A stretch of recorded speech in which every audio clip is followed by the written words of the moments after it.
Daeho Kim walked into the big round room where all the alien leaders met every day. The room was huge, with tall walls that went up so high he could barely see the top. 47 different types of aliens sat in their special chairs around the circle. Each alien looked different from the others. Some had 6 arms, some had scales. Some looked like giant bugs, and some glowed with strange colors. Daeho had been coming to this room for 20 years now. He was the human ambassador, which meant he spoke for all humans in the galaxy. The job was not fun most days. The aliens just complained about humans and told them what they could not do. Today felt different, though. Today felt like something big was going to happen. The bug alien named Vex stood up first. He was as tall as 2 humans and had 4 arms that moved when he talked. His voice sounded like clicking metal when he spoke here. "Humans are causing problems again," he said, looking down at Daeho. "They build too many ships. They trade with planets we told them not to trade with. They do not follow our rules about how much food they can grow on their planets." Daeho had heard this same speech 1,000 times before. The aliens always said humans were doing something wrong. Humans built faster ships, so the aliens said that was not fair. Humans found new ways to grow food, so the aliens said that hurt their old farming ways. Humans helped sick people get better, so the aliens said that was against their medicine rules. Crystal woman named Leah spoke next. She looked like she was made of blue glass, and her voice sounded like wind chimes. "Humans do not respect the old ways," she said. "They ask too many questions. They want to change things that have worked for thousands." Who was right now fighting space pirates by herself, because the aliens said human problems were not their problems. He thought about Dr. Hyan Wu Li. Their medicine companies, the big lizard alien named Grok, hit his table with his huge fist. "The sound. You should be quiet and do what we tell you to do. We have been in space for thousands of years, while you humans just learned to fly between stars 50 years ago." That was when something inside Daeho broke. He had been quiet for 20 years. He had been polite for 20 years. He had listened to these aliens call his people stupid and weak and dangerous for 20 years. Today he was done being quiet. "You want to know what humans think about your old ways?" Daeho said, standing up. His voice was not loud, but everyone in the room could hear him. "We think your old ways are excuses for being lazy. You have used the same space roads for 1,000 years, while pirates attack innocent people, and you do nothing. You have kept the same old medicine, while billions of people die from diseases. We could cure tomorrow. You call it tradition. We call it being too scared." To change, the room exploded with angry sounds. All 47 aliens started talking at once. Some were clicking, some were hissing, some were making sounds like breaking glass. The noise was so loud, Daeho could not think that Crystal Woman Leia stood up and pointed at him with one of her glass fingers. "How dare you speak to us like that? You are nothing. You are insects. You should be grateful we even let you join our council." The bug alien Vex clicked his teeth together. "You humans think you are so smart, but you are just babies playing with toys. You do not understand." Ho reached into his pocket and pulled out a small computer pad. He had been carrying it for weeks, waiting for this moment. The pad contained orders from Earth, from the human government, from every human colony in the galaxy. "No," he said, and his voice was calm now. "We are not babies. We are not insects, and we are not grateful anymore." He held up the pad so all the aliens could see it. "By the power given to me by the United Earth Government and all human colonies, I hereby remove humanity from the Galactic Council, starting right now." Room went completely silent. Nobody moved, nobody spoke, nobody even seemed to breathe for 3,000 years. No species had ever left the council. Species got kicked out sometimes. Species got conquered sometimes, but no species had ever just walked away. "You cannot do this," whispered the 6-armed alien named Kree. "Treaties, what about the resource-sharing contracts? They are all cancelled." Daeho said all of them. As of right now, humanity considers itself free from all council rules and restrictions. We will honor existing contracts with individual species who want to keep working with us, but we will not pretend anymore that this council represents anything other than a way to keep new species under the control of old. Specious Ho started walking toward the door. The aliens watched him go, but none of them moved to stop him at the door. He turned around one last time. The bug alien Vex called out, "You will be back. When the universe shows you how small and weak you really are, you will come crawling back begging us to let you in." At the alien for a long moment, then he smiled. It was not a happy smile. It was the kind of smile a human gets when someone tells them something is impossible. "We will see about that," he said then. He walked out of the council chamber for the last time. Behind him, 47 alien species sat in shocked silence, trying to understand what had just happened. They had spent 50 years keeping humanity in line. They had spent 50 years making sure humans knew their place. They had spent 50 years treating humans like children who needed constant supervision. What they had not realized was that humans do not stay children forever. And when humans grow up, they do not forgive the people who tried to keep them. Small as Deho walked through the long hallways of the council building, he could hear the aliens starting to argue behind him. Some wanted to send ships to force humans back into the council. Some wanted to cut off all trade with human worlds. Some wanted to pretend that humans leaving was not a big deal. None of them understood yet that humanity leaving was not just one species walking away. It was the keystone being pulled out of an arch. It was the foundation being removed from a building. It was the thread being pulled that would unravel everything. Deho reached his ship and sent a message to Earth. The message was short and simple. Mission accomplished. Humanity is free. What he did not know was that his message would be the first of many that day. Messages about trade ships disappearing, messages about supply lines breaking down, messages about defense fleets abandoning their posts, messages about the careful balance that had kept the galaxy stable for 3,000 years starting to fall apart. And in the deep dark spaces between the stars, something ancient and patient felt the change. Something that had been waiting for exactly this moment, something that had been sleeping until the young races finally broke the rules that had kept them safe. The universe was about to go mad, and it was all because one human ambassador had finally gotten tired of being told to sit down and be quiet. Captain So-Young Park stood on the bridge of her huge warship called the Incheon, watching the last human passenger ship disappear into the darkness of space. Around her, the evacuation of all human colonies was happening with perfect military timing. 47 human settlements within alien council space were being abandoned in the biggest population movement in the history of the From New Busan colony, all human civilians are now clear of council. Species So-Young nodded, but she did not feel happy about it. The evacuation had been necessary but brutal. Within hours of Ambassador Kim announcing that humans were leaving the council, the alien species had started seizing human property, freezing human bank accounts, and in some cases taking human civilians prisoner under fake legal reasons. Every human military vessel, every civilian ship, every merchant trader had received the same order: get out of all council space immediately. The massive human merchant fleet that had been carrying goods between planets for decades simply vanished, taking with it the complex supply chains that kept dozens of worlds functioning. Dr. Myung-shin, the fleet's chief science officer, walked up to different star systems, food shortages, medicine shortages, infrastructure failures. The human trade network was not just important to these worlds, it was essential for their survival. Not our problem anymore, So-Young replied, though her voice showed she did not really believe that she had spent her whole career protecting innocent lives, and walking away from suffering felt wrong. But humanity had tried to help within the Council's rules for 50 years only, to be constantly blocked and undermined. What is the status of our new territories?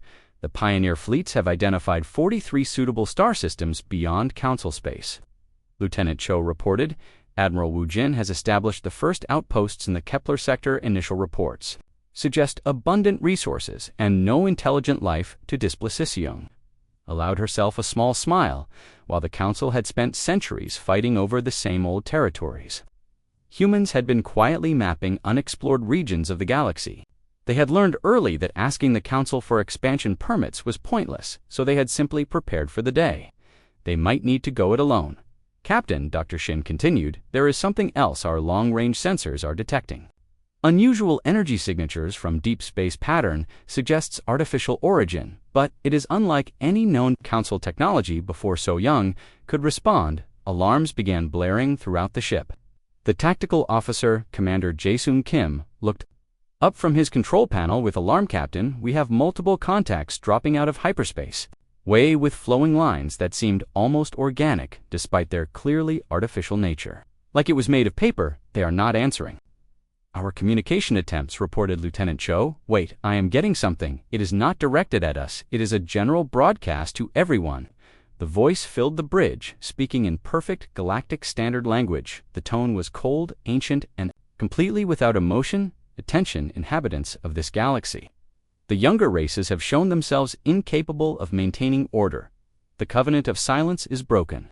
We return to restore proper hierarchy. Resistance will be met with felt ice water flow through her veins. Get me a channel to Earth Command. Priority Alpha Zas. The Inchin began its jump to hyperspace. So-Young could not shake the feeling that humanity's withdrawal from the Council had unleashed something that had been waiting in the dark between the stars, something that made the Council's petty politics seem like children's games by comparison. The journey back to human space took 3 days. During that time, reports kept coming in from across the galaxy. The mysterious ships had appeared in dozens of star systems, each time delivering the same ultimatum: submit to their authority or face extinction. 3 worlds had refused.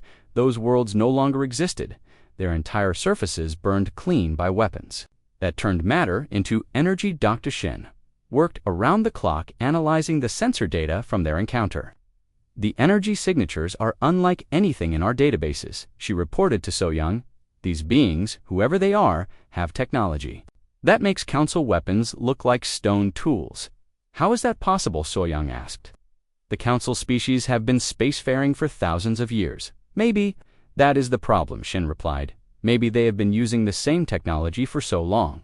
They forgot how to innovate. These new aliens. Their ships show signs of continuous technological evolution. Ahead of anything we have, Seen Lieutenant Cho interrupted. Their discussion capped an incoming priority message from Admiral Songda. Admiral's face appeared on the screen, his usual calm demeanor replaced by obvious stress. Captain Park, I need a full report on your encounter with the unknown Vassels. Quickly briefed him on everything they had observed: the alien ships, their impossible technology, their ultimatum to the galaxy. Admiral, what do we know about these beings? Very little, Song replied, but what we do know is terrifying. Intelligence suggests they call themselves the Hegemon based on intercepted Council communications. They appear to be the original spacefaring race in this galaxy. They established the early trade routes, set up the first interstellar governments, then vanished about 3,000 years ago. Right around the time the current Council was formed, So-Young realized the implications were staggering. They have been watching us this entire time. Worse than that, Song continued. Intelligence indicates the Hegemon made some kind of deal with the founding Council species. The Hegemon would remain hidden in deep space, allowing the younger races to govern themselves as long as certain conditions were new. The answer: no single species could become dominant. No technological advancement could proceed beyond certain limits. No expansion beyond designated boundaries. The Council was not just a governing body, Captain. It was a cage designed to keep all younger races contained and manageable. And humanity broke the cage. So-Young realized our withdrawal triggered some kind of automatic response. The holographic display showed the spreading chaos across Council space without human logistics networks. Supply chains had collapsed without human medical supplies. Plagues were spreading on a dozen worlds. Without human military protection, pirate fleets were raiding with impunity. Its place discovered too late how dependent they had become on human competence. Admiral, what are our orders? So-Young asked. Prepare for war, Song replied. It's not just about the Council anymore. We are all targets now. As the communication ended, So-Young looked around at her bridge crew, seeing her own become everything humanity could be. Instead, they had awakened something ancient and terrible that viewed all younger races as nothing more than insects to be crushed. But they were human insects, and humans had never been good at accepting extinction. Quietly, Captain Cho called out, "We are receiving a message from the human colony fleet in the Kepler sector. Hegemon scouts have been detected in their system." So-Young smiled grimly. Set course for Kepler sector, maximum speed. If the Hegemon want to fight with humanity, they are about to learn why the Council spent 50 years trying to keep us contained. The universe needed to break free from ancient chains, even if it meant fighting gods to do it. Fleet Admiral Wu Jinsong stood in the underground command center beneath Seoul, surrounded by glowing displays that showed the galaxy falling apart. It had been 6 months since humanity left the Council, and the universe was going mad, just not in the way anyone had expected. Intelligence Director Young Soo-han looked tired and scared as he gave his report. The entities call themselves the Hegemon. As far as we can determine, they are the original spacefaring race in this galaxy. They established The early trade routes set up the first interstellar governments, then vanished about 3,000 years ago, around the time the current council was formed. Admiral Song said the implications made his head spin. They have been watching us this entire time. Worse than that, said Dr. Young Park, head of the Alien Biology Department. Based on intercepted council communications, the hegemon made a deal with the founding council species. The hegemon would remain in the deep void, allowing the younger races to govern themselves as long as certain conditions were met. Admiral Song studied the tactical displays. Hegemon forces had appeared in 17 star systems each time, delivering the same ultimatum: submit to hegemon authority, or face extinction. 3 worlds had refused. Those worlds no longer existed. Their entire surfaces turned into glass by weapons that converted matter into pure energy. What conditions? Song asked, though he suspected he already knew the answer. Director Han activated another display showing intercepts from council emergency sessions. No single species could become dominant. No technological advancement could proceed beyond certain limits. No expansion beyond designated boundaries. The council was not just a governing body, it was a cage designed to keep all younger races contained and manageable. And humanity broke the cage. Song realized our withdrawal triggered some kind of automatic response. The holographic display showed the spreading chaos across council space. Without human logistics networks, supply chains had collapsed. Without human medical supplies, plagues were spreading on a dozen worlds. Without human military protection, pirate fleets were raiding with impunity the council. Species who had spent so much effort keeping humanity in its place discovered too late how dependent they had become on human competence. General Haijin Quan, commander of planetary defense forces, spoke up from her position at the tactical table. The irony is almost beautiful. The council kept us down because they feared we would become too powerful. But in doing so, they made us the keystone that held their entire civilization together. Remove the keystone and the whole structure collapses. Song finished. What is the current status of council military forces? Fragmenting rapidly, reported Colonel Dong Hyen Lee, the military liaison. Without human support crews, their maintenance schedules have fallen behind. Without human suppliers, they are running short on everything from ammunition to food. Half their fleets are grounded, and the other half are deserting their posts to protect their home. World's Admiral Song walked to the central display, which showed the expanding sphere of hegemon. Controlled 23 star systems had already fallen at their current rate of advance. They would reach the old council core worlds within 6 months. Earth and the new human colonies lay beyond that, protected for now by distance, and the vast empty regions that humanity had claimed as their own. Recommendation. Song asked his staff. We could try to contact the hegemon directly, suggested Director Han. Attempt to negotiate with beings who consider us insects. Song shook his head. What about the council? Any word from Ambassador Kim? Dr. Park activated a communication console. We received a transmission from the emergency council session 3 hours ago. The surviving council members are requesting assistance. The recording that played was almost pathetic. The same alien voices that had spent 50 years lecturing humanity about its place in the galactic order were now pleading for human help. The proud bug alien Vex, with his voice clicking with distress. The elegant crystal woman Leah, her glass features dim with fear, all of them begging the species they had considered inferior to save them from the consequences of their own arrogance. They are offering full membership restoration. Dr. Park continued. Equal voting rights unrestricted. Expansion permits access to all council technologies in exchange for Song asked Tower.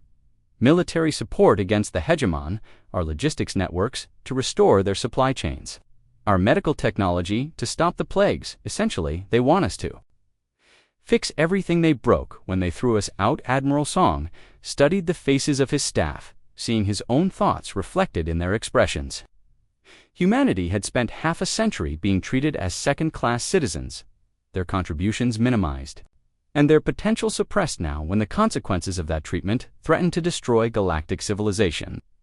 They were expecting to ride to the rescue. Admiral General Quan said quietly, "There is something else. Our deep space monitoring stations have detected hegemon scout ships probing the edges of human space. They know we are out here. This is not just about the council anymore." Song nodded grimly. The choice was not between helping the council or staying isolated. The choice was between facing the hegemon as part of a united galaxy or facing them alone after everyone else had been conquered. Prepare a message for transmission to the council. Emergency session. Song ordered. Tell them we will meet to discuss terms, but make it clear that this time humanity negotiates as an equal partner, not a beggar-ass. His staff began preparing for what might be the most important diplomatic meeting in galactic history. Song could not help but wonder if they were already too late. The hegemon had been planning this return for 3 millennia. Humanity had 6 months to forge an alliance from the ashes of a broken council and somehow find a way to defeat beings who had mastered the galaxy before humans had even discovered agriculture. The tactical display updated, showing new hegemon movements. 31 star systems now under their control. The ancient beings were not just conquering, they were transforming. Each captured world was being reshaped into something alien. And wrong massive structures grew from the ground like metallic crystals pulsing with energy that hurt to look at. What are they building? Dr. Park asked, studying the reconnaissance images. Song watched the data streaming in from their few remaining deep space scouts. The structures all followed the same patterned geometric forms that seemed to bend space around them, energy fields that made nearby stars flicker, technological installations that operated on principles human science could not even begin to understand. They are not just conquering worlds, Song realized, they are converting them, turning them into something else entirely, making them suitable for their own kind. The implications were terrifying. The hegemon were not planning to rule the galaxy as it existed, they were planning to remake it in their own image. And every day they advanced, their terrible transformation spread further across the stars. Admiral. Another message from the Council, Han reported, they are begging, now offering humanity leadership of the Alliance military forces, complete autonomy in human space. Whatever we want, tell them we will meet. Song said, but also tell them this: if we are going to fight gods, we are going to do it our way. No council bureaucracy, no committee decisions, no politicians interfering with military operations. As the command center buzzed with activity, preparing for humanity's return to galactic politics. Song stared at the tactical display. The hegemon advance was methodical, inexorable, ancient. The council forces were scattered, demoralized, broken, but humans had something the galaxy had never seen before. Humans had the ability to look at impossible odds and decide to fight anyway. They had the stubborn refusal to accept defeat, even when logic said they should surrender. They had the chaotic, unpredictable nature that had always driven the council crazy. Maybe that chaos was exactly what the galaxy needed to break the hegemon's perfect plans. Maybe humanity's greatest strength was not their technology or their military might, but their absolute refusal to behave the way ancient powers expected them to behave them. Universe had gone mad when humans left the council, but perhaps it was time for the madness to fight back. Ambassador Daeho Kim walked through the corridors of Haven's rest station, a massive structure that floated between 3 star systems in the contested border region. The emergency summit was being held here because it was the only neutral location left. That the hegemon had not yet conquered the station felt different now. Where once ceremonial banners had celebrated the council's ancient traditions, now tactical displays showed the steady advance of hegemon forces. The main conference chamber had been hastily changed to deal with the crisis. 31 star systems had fallen in the past month, and the rate of conquest was getting faster. The aliens who had once looked down on humanity now looked desperate and afraid. Supreme Chancellor Vex of the Lizard People took his position at the center podium. His massive reptilian form looked smaller than usual, and his scales had changed from bright green to a sickly yellow that showed he had not been sleeping well. Fellow beings, Vex began, his voice lacking its usual commanding presence, we face extinction. The hegemon forces have proven unstoppable. Our combined fleets have achieved nothing but delaying their advance. Our weapons cannot penetrate their defenses. Our strongest worlds fall within hours of their arrival. Murmurs of despair rippled through the assembled delegates. Kim noticed that several species were missing entirely, their representatives either dead or fled to the far reaches of the galaxy. The once proud council that had ruled the galaxy for 3,000 years was falling apart. However, Vex continued, we have one hope. The human race, despite our previous disagreements, possesses capabilities that may prove decisive in this conflict. The bug alien Vorthok spoke up with his clicking voice. What capabilities? Human technology is primitive compared to ours. Their weapons are weaker, their ships are slower, their logistics are superior, interrupted Commander Jin Ayu, the human military representative. While Your fleets sit helpless without spare parts. Human vessels maintain 97% operational readiness, while your worlds starve without supply shipments. Human colonies are completely self-sufficient, Dr. Sung-Ho Nam, humanity's chief science advisor, activated a holographic display. More importantly, we have had 6 months to study hegemon technology. While you have been busy fighting them, we have identified weaknesses. The chamber fell silent. Even the proud crystal woman, Laya, leaned forward with interest, her multiple eyes focusing intently on the human scientist. The idea that primitive human science could find flaws in hegemon technology seemed impossible. The hegemon weapons operate on quantum resonance principles. Dr. Nam explained they are incredibly effective against conventional matter, but they have difficulty targeting objects in quantum flux. Human ships with our primitive but robust shielding systems can actually withstand hegemon attacks longer than your more advanced vessels, Ambassador. Kim stood, knowing that this moment would define humanity's future relationship with the galaxy. The human government has authorized me to offer a comprehensive alliance. We will share our logistics networks, our military technology, and our tactical innovations. We will coordinate our fleets with yours and provide support for refugee populations. Exchange for, asked Laya, her crystalline features reflecting wary, hopeful partnership. Kim replied firmly. Not junior membership, not probationary status, not second-class citizenship. Equal representation, equal decision-making, authority, and equal access to all Alliance resources. Chancellor Vex's eyes. Ne'er do you ask us to abandon 3,000 years of established hierarchy is what got us into this mess, Commander, you said. The hegemon counted on your species remaining divided and weak. They counted on you maintaining the same stagnant systems that made their original withdrawal possible. They did not count on a species that refuses to accept limitations. Dr. Nam activated another display showing battle footage from the most recent hegemon assault. Watch this engagement carefully. The Council fleet follows standard formation protocols, predictable maneuvers, conventional tactics. The hegemon response is immediate and devastating because they have seen it all before them. Display shifted to show a human fleet engagement. The ships moved in seemingly random patterns, broke formation without warning, and employed tactics that violated every principle of established space combat doctrine. It looked like chaos.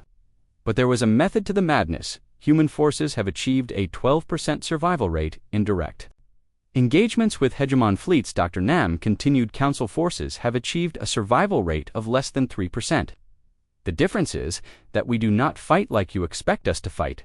The aliens in the chamber looked at each other with growing understanding. For 50 years, they had criticized human unpredictability, their refusal to follow established protocols, their tendency to improvise and adapt.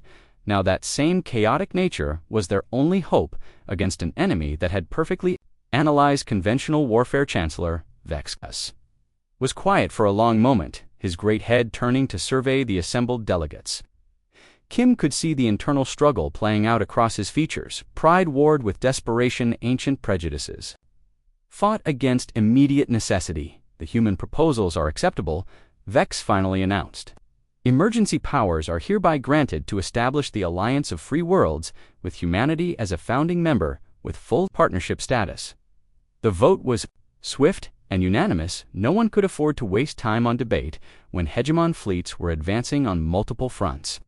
The same aliens who had spent decades trying to keep humanity contained were now depending on human chaos to save them. As the delegates began coordinating their forces, Kim felt a mixture of satisfaction and dread. Humanity had finally achieved the recognition it deserved, but at the cost of facing an enemy that treated entire civilizations as obstacles to be eliminated. So Young Park's voice crackled through the communication system. Ambassador Kim, this is Admiral Park. Aboard the Inchen we have received word of the Alliance. My compliments to the negotiating team. Thank you, Admiral. Kim replied. What is your assessment of our chances? There was a pause before Park responded. Honestly, sir, we are going to lose. The hegemon have superior technology, superior numbers, and 3,000 years of planning.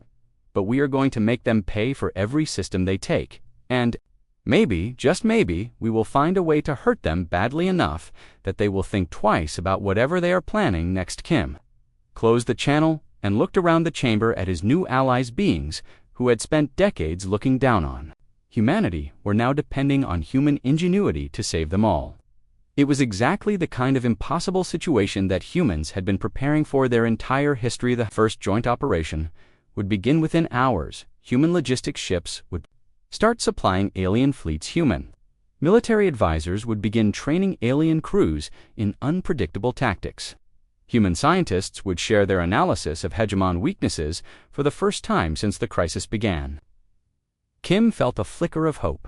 Not because their chances were good, they were not, but because humanity was finally free to do what they did best. Refuse to accept the impossible and find a way to make chaos work in their favor. The universe had gone mad when humans left the council. But now the madness had a purpose and a plan. And sometimes that was exactly what the universe needed to fight back against ancient tyranny. Captain Junho Kong crouched in the ruins of what had been the capital city of Kepler Prime, humanity's first major colony beyond council space. Around him, the twisted wreckage of buildings stretched toward a sky that burned with unnatural colors. The hegemon had arrived 3 days ago, and their attack had been unlike anything in recorded. Military History Status Report, Kang. The rubble-like mechanical vultures, the drones, were about the size of basketballs, and they glowed with the same eerie light as Heiwan SEO. They have got about 200 civilians and maybe 30 combat-capable personnel. Resources, it had been an extermination operation, pure and simple. The alien forces moved through the city like a plague, converting everything they touched into some kind of gray, lifeless substance that seemed to drain energy from its surroundings. Came another voice over the communication device, this one from Sergeant Minaru, positioned in an observation post in the ruins of the university. I have got movement, big movement. Looks like they are setting up some kind of installation in the central plaza. Kong crawled through the debris until he reached a position where he could see the plaza. What he saw made his blood run cold. The hegemon were not just destroying human civilization, they were replacing it with something alien and wrong. Massive structures grew from the ground like metallic crystals, pulsing with the same energy that powered their weapons. Prime, they are terraforming it, converting it into something else entirely. The response came from Admiral Song himself, his voice tight with controlled emotion. Hegemon appeared to be reshaping conquered territories to match their own environmental needs. Seemed to absorb people like they absorbed everything else. Impossible. Song, replied the hegemon, have established a complete orbital blockade. Shoulders, he had 300 people under his protection, facing an enemy that could reshape matter at the molecular level. Traditional military thinking said his situation was hopeless. Fortunately, Captain Kong had never been accused of traditional thinking. All units, this is command, he broadcast to his scattered forces. New mission parameters. We are not trying to hold territory anymore. We are going to do something the hegemon will not expect. What is that, sir? Asked Lieutenant Co. We are going to make them angry. Over the next 6 hours, Kong's forces implemented what would later be called the Kepler Gambit. Instead of trying to fight the hegemon directly, they began systematically sabotaging the terraforming equipment. Small teams would infiltrate the growing installations, plant explosives, and withdraw before the hegemon could respond. The key was understanding that the hegemon thought like machines. They expected resistance to follow logical patterns, conventional tactics, predictable responses. They did not expect humans to sacrifice strategic positions to destroy seemingly unimportant infrastructure. As his team prepared for their 5th sabotage run, Dr. Nam's analysis suggests they are crucial for maintaining the terraforming field. Surrounded by hegemon ground forces that had been waiting in ambush, the alien beings were tall, graceful, and utterly inhuman. Their faces were smooth metal that reflected their surroundings, and their movements had a mechanical precision that spoke of perfect coordination. When they spoke, their voices seemed to come from everywhere at once. Human. Captain Kong, they said in unison, somehow knowing his name and rank, you fight without purpose. Your world is lost. Do you persist in futile resistance? Skong looked around at his captured team, seeing fear and determination in equal measure on their faces. For continued resistance given the certainty of defeat, that is your problem, Kong replied, allowing himself a grim smile. You think logic is all that matters. You think superior technology guarantees victory. You think fear will make us submit. These things are true. Your resistance achieves nothing. No. Kong activated a concealed transmitter in his armor. Maybe not. A signal to charges that Kong's team had been placing throughout the city for 3 days, not enough to seriously damage the hegemon forces, but enough to destroy every power relay, every communication node, and every terraforming station simultaneously. Explosions lit up the sky. Kong heard something he had never heard before: uncertainty in a hegemon. Voices is illogical. You damage your own world. You harm your own people. You gain nothing. We gain time. Kong replied, as his team used the chaos to break free from their captors, and we prove that humans cannot be predicted, cannot be analyzed, and cannot be stopped by logical thinking. The message that went out from Kepler Prime that day changed the course of the Warkong's transmission broadcast. On all frequencies before the hegemon could stop it, carried a simple message to human forces throughout the galaxy. They can be surprised, they can be confused, they can be beaten within hours. Similar attacks began on 17 different worlds. The hegemon, who had conquered galaxy after galaxy with perfect efficiency, suddenly found themselves facing an enemy that refused to behave. Rationale: Captain Kong and his team did not survive the day, but their sacrifice accomplished something that no military victory could have achieved. They proved that the hegemon were not invincible. They proved that human unpredictability was a weapon that ancient logic could not counter. By the rules at all for the first time in 3,000 years, the hegemon advance slowed, not because they faced superior firepower. Destroy everything, then submit to logical conquest. The universe had gone mad when humans left the council, but now the madness was fighting back, and the ancient powers who had ruled through perfect order and predictable patterns were learning that chaos could be just as powerful as control. 1 year after the Kepler Prime incident, Fleet Admiral Wujin Song stood in the command center of humanity's newest and most ambitious project, the Deep Space Facility, known as Haven's End, built in the empty void between star systems. The station served as the coordination point for the largest military operation in galactic history. Final fleet positions confirmed, reported Admiral Soyoung Park from the tactical console: 317 human vessels, 462 Alliance ships, and 237 independent volunteers. Total force: 1,016 combat vessels. Song nodded, studying the holographic display that showed the massive fleet arrayed in formations that would have been impossible. Under the old Council military doctrine, human ships worked in close coordination with lizard people, heavy cruisers, while Crystal Woman fast attack craft provided reconnaissance for bug alien carriers. A year of desperate cooperation had forged the separate species into something approaching a unified fighting force status of Operation Prometheus. Song asked Dr. Yoon Park, now serving as the Alliance's chief science officer, looked up from her station. The dimensional resonance generator is at 96% efficiency.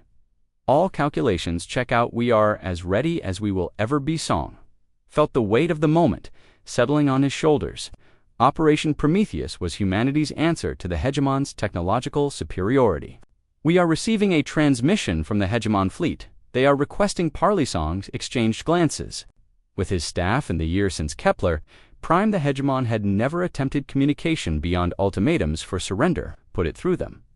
Main screen flickered to life, showing the familiar featureless face of a hegemon representative, but something was different. The perfect coordination was gone, replaced by something that almost looked like individual thought. Alliance Commander Song. The being said, its voice carrying strange harmonics that suggested internal conflict. We have analyzed your species' combat patterns, your tactics violate fundamental principles of efficient warfare. Thank you, Song replied dryly.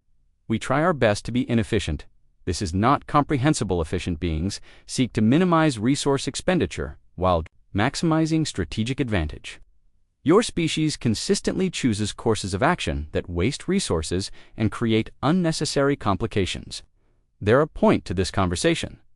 The hegemon's face shifted slightly the first time Song had ever seen one of them display anything resembling expression. We offer terms: cease your chaotic resistance, accept integration into hegemon efficiency protocols. Your species will be preserved as a client race under proper supervision. Song looked around after a year of desperate fighting, after losing dozens of worlds and millions of lives, the hegemon were offering to let humanity survive as servants.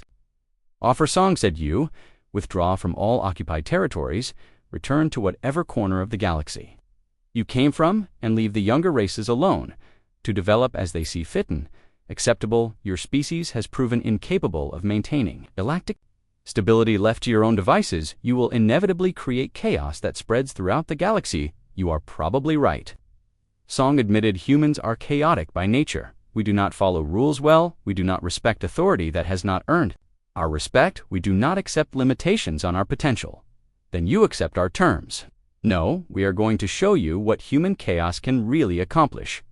Song turned to Dr. Park. Initialize Operation Prometheus. Dimensional resonance generator, built into the heart of Haven's End Station, began to emit a low harmonic that seemed to make reality itself vibrate.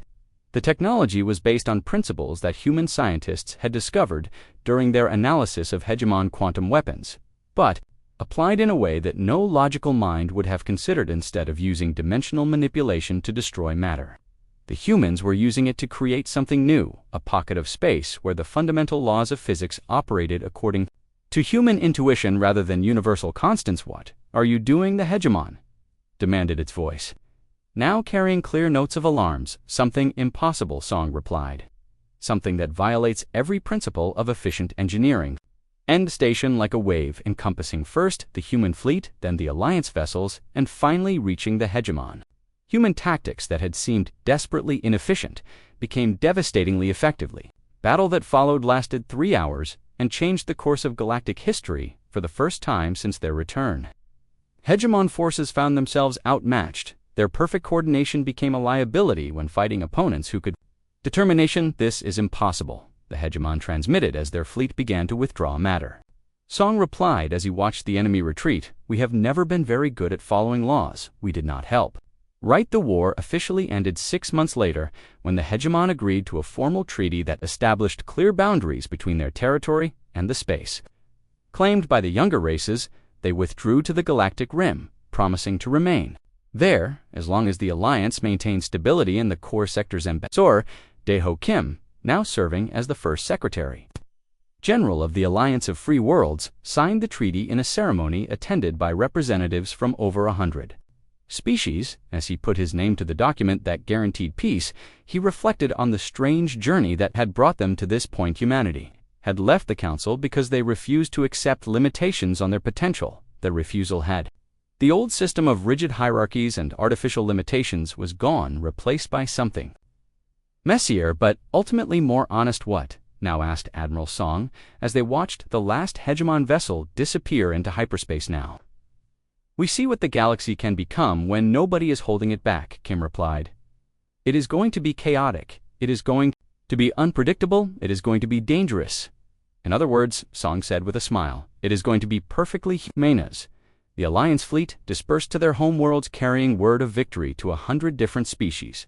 Kim could not help but think that humanity's greatest contribution to galactic civilization was not their technology or their tactics. It was their refusal to accept that some things were impossible, even when logic and tradition said otherwise. The universe had gone mad when humans left the Council, but sometimes, Kim reflected, a little madness was exactly what the universe needed to break free from ancient chains and discover what it could truly become when every species was free to reach for the stars.